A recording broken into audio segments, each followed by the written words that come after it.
Hello and welcome.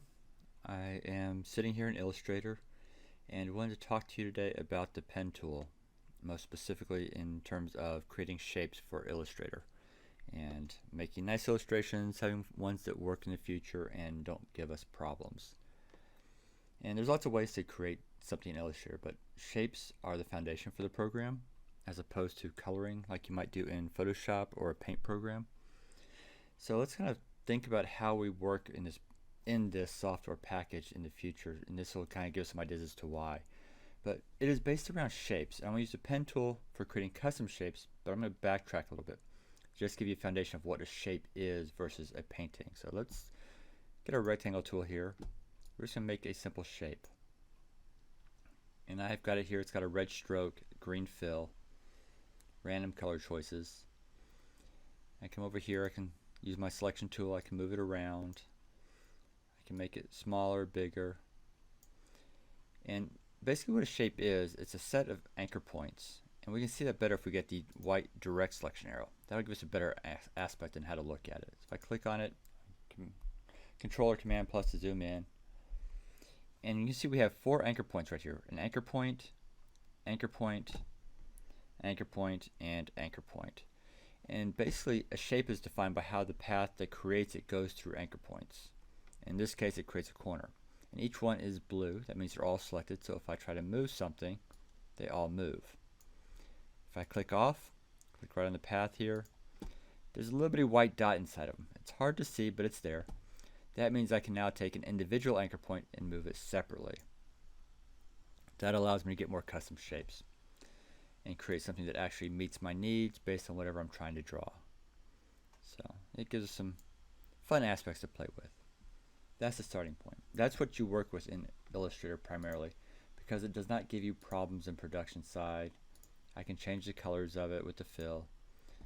And for example, the difference being, if I take the paintbrush tool, and it's just a regular paintbrush tool, I want to kind of color something, I can paint something like this, but when I come through with it, I try to go through here and modify it and go back and forth and fill it in and make sure I don't have any little gaps missing. So I make sure I don't have something missing like right here. But if you look at it, it's kind of got this squiggly line all over it. And if you notice, it doesn't have a fill, it's just a stroke. So you try to add a gradient or some more complex fill to it, it has problems. Or if you try to edit it and you want to get a custom shape out of it, if I come over here, look at all those anchor points scattered throughout it. That is going to take me hours to change and modify and create something interesting. And assume I don't have any gaps in it like that, compared to a simple shape here. So that's a bad rectangle. This could be a much better rectangle. But kind of let me give you a better example of how this creates something. So I'm going to come over here to an illustration. This is done in Illustrator. And if I move my cursor over it, it's a shape. It has a custom fill to it for a gradient, but it's a single shape. Come right here. That end piece is a single shape. A single shape with a simple fill of black on it. If I come down here, look at the sides. That is one big, the blue line shows you the size of that shape. And all it does is has a gradient fill to give me the nice little highlights and shadow areas along it. One big shape is all the top of that violin is. One circular shape with a gradient that has a fade to it. So it makes it much simpler, but you can still get very complex, detailed illustration projects out of it. Real simple, there's a shape right there. It's that one right here, flipped over. Opacity turned down, so you have a nice little reflection. Highlights, like this highlight right here, is just a simple shape. So that's what you want to work with in Illustrator if you can. That gives you a lot of flexibility, a lot of consistency in production. Let's go back to our file here. Because, let me get rid of this. First of all, get rid of that here. We don't need it. Delete, gone. So we have a rectangle shape here. Selection tool allows me to grab the size of it, but I can't edit it. The direct selection tool, select on the path, and I can edit my individual anchor points. Nice and easy. So that's the basic of what a shape is. But let's go ahead and get a little more complex. If you notice, the violin was not a rectangle or a square. I'm going to go over here and create another shape. I'm going to add an extra element to what we've got. With the ellipse tool, I can create circles, ovals. Come over here. Get off the tool so I don't make too many more. I'm going to turn the stroke way down so it's not so big. I'm going to get rid of the fill, make it none. So we just have a red line here. Now if I look at it this time, again, same thing. Selection arrow, and it just gives me one big shape that I can change the size of. Direct selection arrow allows me to edit it. If I click on the path, I have these anchor points here, but you notice there's things sticking out. These are the handles. The handles control the curve. So if you don't have handles, you have a corner. This right here, no handles. It's a corner. If you want a curved line, though, you have handles. So the handles dictate how this path goes. Instead of going straight here to this anchor point, it pulls out and around, comes out towards this handle, and back down to this anchor point. Then if I move my handles, it allows me to control the curves. I can still move the anchor points. Be happy about it. Don't be happy, be shocked, whatever. But I can move the handles around and control my curves. I can move one in, out, it makes it longer. And that's the foundation behind shapes in Illustrator, are anchor points and the handles combined for some nice complex shapes. And that's what got the violin so nicely done, was just controlling of the handles and the anchor points. So that's the starting point of it. We can do a lot with just that. However, understanding it is the foundation for starting to work with the pen tool. So let's go ahead and get rid of these shapes here. Just going to hit the delete button, get rid of them. I'm going to zoom out just a bit here. Command minus to zoom out a little bit. That's the pen tool. It's this one right here. Pen tool. Don't confuse it with the curvature tool. It's slightly different. I'll talk about this another day. But for now, we're talking about the pen tool. The pen tool allows us to create custom shapes. I can really get kind of fancy with it too if I'm doing it. But I don't necessarily need to overdo it. But we're going to kind of go through some examples of it. For starters, let's talk about how it works. And while you're working with it, you want to look at your icon. If I'm looking at the pen tool icon right now, I've got it right here moving on my screen. It has that little asterisk type star beside it. That tells me it's ready to create a new shape. So I've got nothing going on, so I'm going to click one time to get my shape started. There's my anchor point. The thing to remember, you do not draw with the pen tool. You let the pen tool just place the anchor points. So I can come up over here. The blue line will fill it in by itself. I come over here, I'm just moving the mouse, that's it. Right here, I click the mouse button, it sets an anchor point. I come over here, where I want the mouse button to go, right here. So I'll click anchor point. Then I'm done, I come back to the beginning, the first one. If you notice my cursor has a little circle besides the pen tool, that's going to close off that shape. Closing a shape is important because if I don't, you end up with like two lines that have a stroke and then the open area is kind of left open and it doesn't really kind of control everything very well. I'm going to come back over here, got the circle, click again, my shape is closed off. I now have a little star asterisk next to my pen tool again. It's ready to create another shape. And that's basically how the pen tool works. But really being able to add handles makes it more fun. So I'm just going to come over here and click. To add a handle, if you want to make a curved line, you hold the mouse button down. So I hold the mouse button down, and then as I drag out, I'm looking behind me, seeing is that curve how I want it to go. If I want to go down my soft one, kind of a light curve, or really strong curve, I can pull it in and out. It takes a little practice, just getting used to moving it around. I'm going to keep it a nice little soft curve here. So that dictates what's going on here. If you can see, I now am going to control with more curves as I go along. So I can come over here, I hold the mouse button down, I can add handles to control the curve. And keep in mind where you place your points, you don't want to go crazy with it. Don't add too many anchor points. Just as many as you need to make your curves work. So I'm going to come way over here. Come over here and drag. Drag.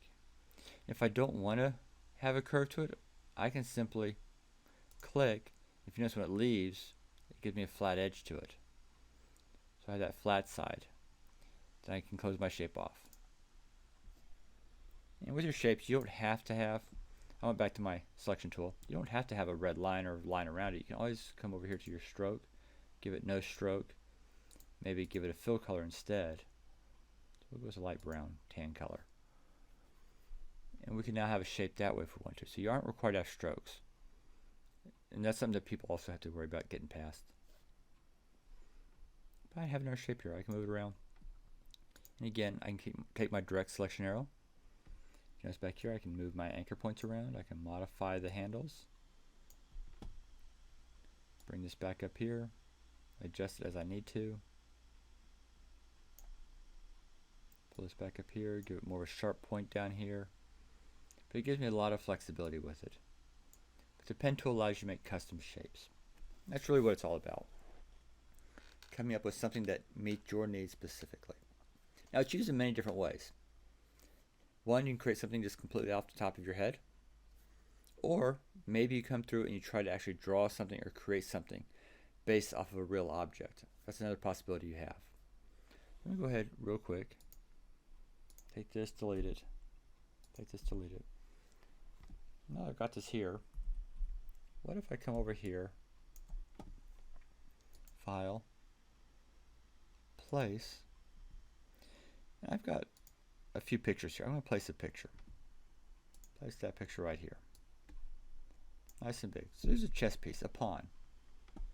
Come over to my layers. I'm going to lock that layer. So I've got a picture for reference. Create a new layer on top. So that way I'm working on a separate layer. Got the picture layer. It's locked.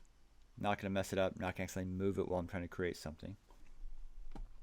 Now I'm going to create this. Let's say I want to draw this with a pen tool.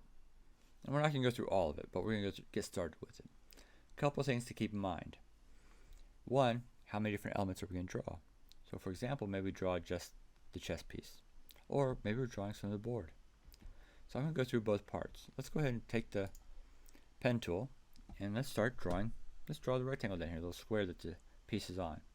And that's just hard edges, so it's real simple. I've got my cursor, has a little star asterisk beside it, so I'm going to come down here, click on the corner, come over here, click, click, come over here, click, come down here to close it off. If you notice my line doesn't quite match, but that's okay. Click again. I've got a closed shape. So I can come back here after I make the shape, get the direct selection tool. If you notice it's a white one, so I can modify it by itself. I can just kind of move this point around until the lines match up with that brown rectangle or brown square. Perspective makes it look off. And get it on my piece. Come over here to my properties. Give that fill a nice brown color for the fill. Stroke is none. Now I've got a nice little rectangle. Back to my layers. There it is. Now if you notice, I just created a rectangle. Why did I not, let me turn it off so you can see what we're talking about here, go around the shape so I can see the shape? That's where layers come into play. If I'm going to create a shape for the bishop here, I might as well just leave this shape as a square because it's going to be behind it on the layer panel. The chess piece will be above it, so it's going to hide all the parts of shape through here that I don't want to see. So why waste my time going around the outside of the piece? Just create the rectangle behind it. It's good. It'll be hidden. I'm going to keep that off for now. I am going to start my path and go through around the bishop. There's a couple thought processes on how people do this. One thing to keep in mind is, one, do I get it right the first time? The other process is get it close and then adjust it. Personally, I lean towards the second one. I'll get it close and I'll come back around and tweak it as I need to.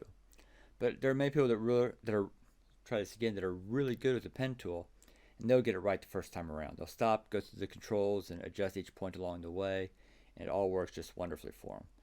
That's up to you as to which one works for your best needs and your skill level. So give you a chance to practice with it maybe. But let's go ahead and work our way around it. There's a couple things though that we want to look out for here, because as we go, we'll notice that there are soft curves and there are also corners, and that can have some impact. Because as I showed you when we had the handles provide soft curves, but we need to go through now and modify them as we go through. So let's walk through this a little bit. And I'm not going to worry about this soft little padding on the chess piece. I'm just going to do the chess piece itself. If it's essential, I can add the pad later and modify layers. Okay, let's get to business here. So zoom in. Space bar gives me the hand tool to move around. It's helpful if you're close so you can see what you're doing. Get your pen tool. Take a look at what we've got here. We want to find a spot where we start so that we can keep in mind what we're going to, or so we can find out where we started to finish it. We don't end up with a gap or we forget some part of it or something like that. So I'm going to start near the top, right up here. And I'm just going around the outline. I'm not going to worry about the interior stuff just yet. That'd be another shape on top. I can go right here, start my shape here. I'm doing it because it has a point. I like the point side. If I was doing it over here, I have to add handles right off the bat. Here I don't. So I can come over and click. I'm going to come find about the midpoint of the curve here. Drag this across to add the handle. Try to get the handles close. I'm looking behind my anchor points. That red line behind it. I light up when I'm happy with it.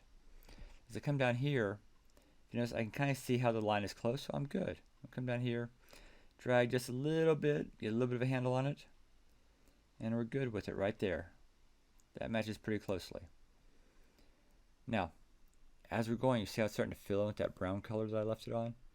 That's going to cause me problems once I get to the other side, because it's going to cover up my picture. You'll see that in a minute. But Command plus, zoom in a little bit closer here. That handle, see, I'm trying to get that handle to go, I need to go out, but that handle is making it go this way. I need to come back over here. See the upside down V right there? That's a little upside down carré, or carré, however you pronounce it.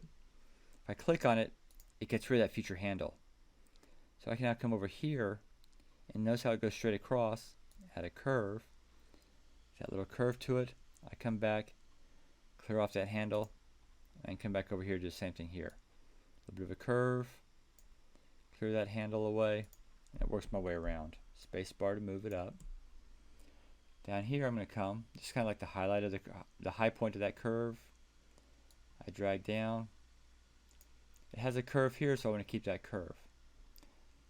If I look back, you can see how it's getting that fill working. So we're going to come over here real quick while we're working properties. Give it a black stroke, fill, none.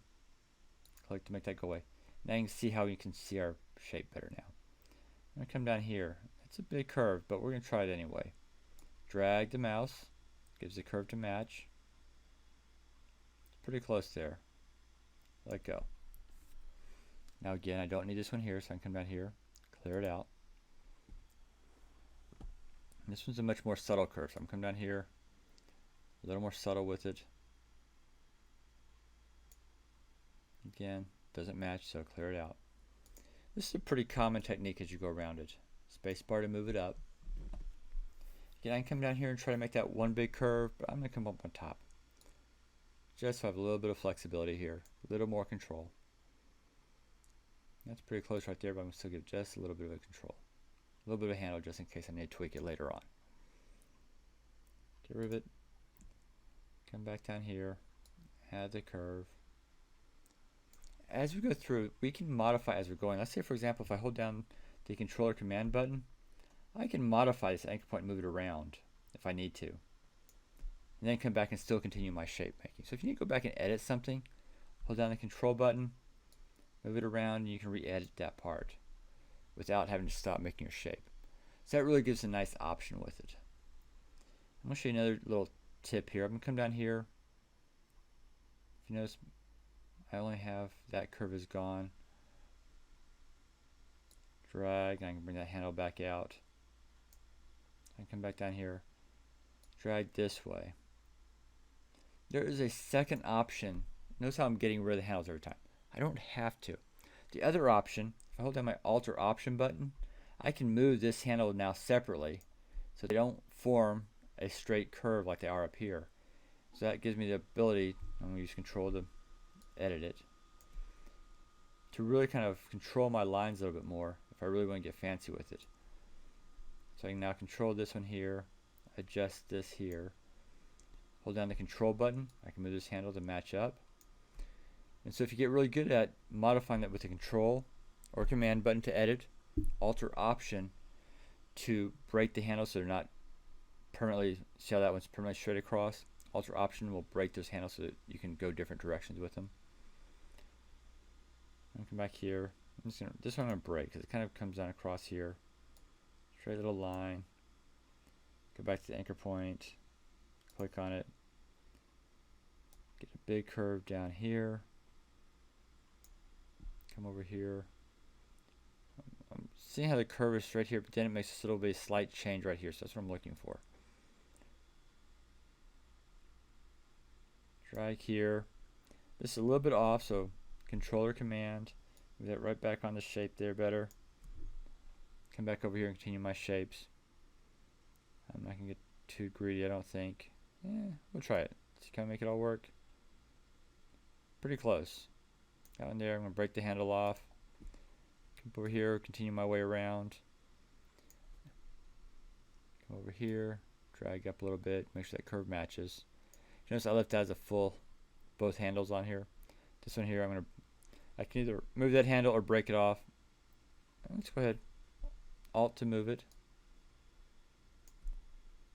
So I can try to come over here, drag this out. With two handles, it gives you more control over this curve. So you have a handle here, it gives me more control over the shape of that curve, as opposed to breaking this one off and just having the back handle. So that's one of the reasons to have two handles on here, and to edit the shape of them. Like right here, if I come here and modify it, hold down the Control, I can bring this handle over here. If you notice, it's now going back and forth. We don't want that. So I hold down the Alt or Option key, I just move this handle and this handle to make them match. I click here, so I don't have that future handle. So I come over here, work my way around. I'm going to keep that handle there, try this over here. And really, what's the right answer? It takes practice. As you go through with it, you get practice with it.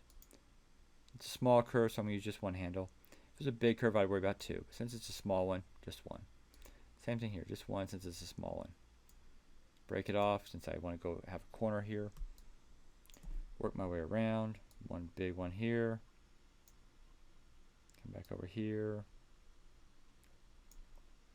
Break that off because we want this point here. Come up here. Across the top. You really only need, for a big circle, 4 anchor points, one on each of the 4 sides. Really kind of works well. Move down here. I'm going to drag a little bit down here to add the handle on right there.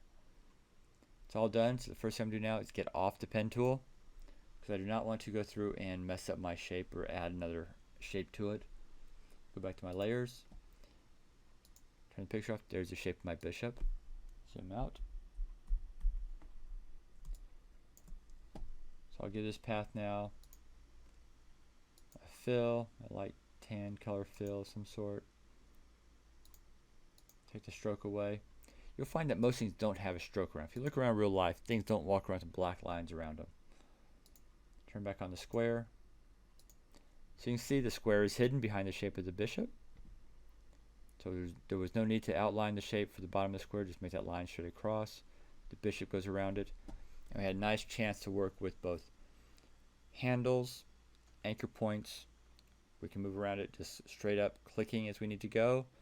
Or we can edit with the Control tool to edit, Alt tool to have the handles not stay fixed, or fixed opposite direction, so we can then move one handle independent of the other one. That gets us through a lot of what we've got going on. Now, as we go through across, I'm going to turn that off. A shape like this would be a different shape with the pen tool, just a layer on top. Same thing for these shadows and the little highlights. Those would each be a different shape. And that would allow you to get all the small details into it. And if you want to break it down to more shapes, like this being a shape separate, this being a shape separate, you can do that as well. It all depends on how you understand the shapes that you see in your picture. But in terms of just using the pen tool, we went around the edge of it so you can get an idea of how to make a curve, how the handles work, and how to adjust the anchor points or the handles as you go along the way. Now, with it done, if I don't like it, I can always come back over here. I'm going to turn it back on. I can click on it, and I can always adjust any of these points if I want to after the fact. If I come back, save it, and by the way, speaking of which, File, Save. Get it saved. I can come back through here, edit it tomorrow, the next day, whenever I feel like it. Or if I'm going through and I'm adding extra layers, I go, ooh, well this one looks off now with the new layer on it. So let me go back and change that again. You have all that freedom to do that. So those are things you want to think about when you're working with this. But it's a fun tool. Well, I like it. You may or may not like it until you get used to it. But the pen tool gives us a lot of creative freedom. It allows us to create custom shapes. And it's actually a very powerful tool in Illustrator, but also in other programs. You can use something similar in Photoshop, use something in InDesign. After Effects, I believe, has a pen tool. So lots of places to use it. Yeah, it actually does if you want to do rotoscoping, stuff like that. So good tool to get used to. Practice it and get nice, precise lines with it. I will probably do other videos later on. Check back in, and if you have any questions, contact me, reach out, leave a message, post a comment, whatever the case may be, and hopefully you can enjoy or have a better understanding of the pen tool after this. Good luck with it, and have fun with it.